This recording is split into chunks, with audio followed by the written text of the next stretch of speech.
Good day, my knitting friends. Glad you stopped by. I wanted to share a very quick you're wearing in the evening. You've done your work, you've come home, you want to relax, have something comfy to wear. A lot of times they're made of flannel. My lounging pants in this video are from the Roots company. And if you're not familiar with that, it's a Canadian company. I think so. Not sure if they're in the US or not.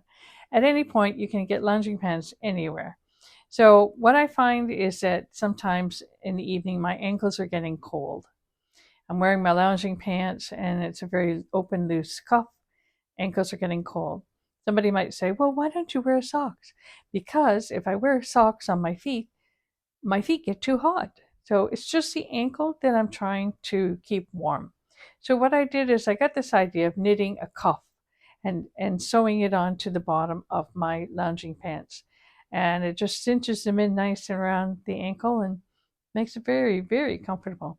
So if that's something you're interested, I will now explain how I did that. It's very simple, very short, easy knitting project. Good for beginners.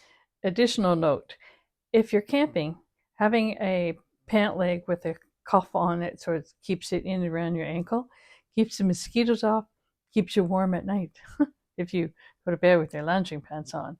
I do sometimes when I'm camping. You can use whatever wool you have on hand and whatever color you choose. I tried to make one that was complementary to my pant leg. I used a worsted weight wool and a number 6 or 7 needle, depending on the size you want to use. It really doesn't matter, just as long as you get the diameter of your cuff proper. I cast on 42 stitches for these cuffs. And then what you do is after your cuffs are finished, you put a basting thread through the bottom of your pant leg. And then what you'll do is you'll gather it in so that it will fit the diameter of the cuff. Then you have to stretch the cuff out. And I actually put in my iPhone in there to stretch it out and basted it onto the bottom of the pant leg. So that worked for me. And then once you get it stretched out and get all the gathering in, you then have your cuff on your pant leg. And that's how it works. Let me know if you try it.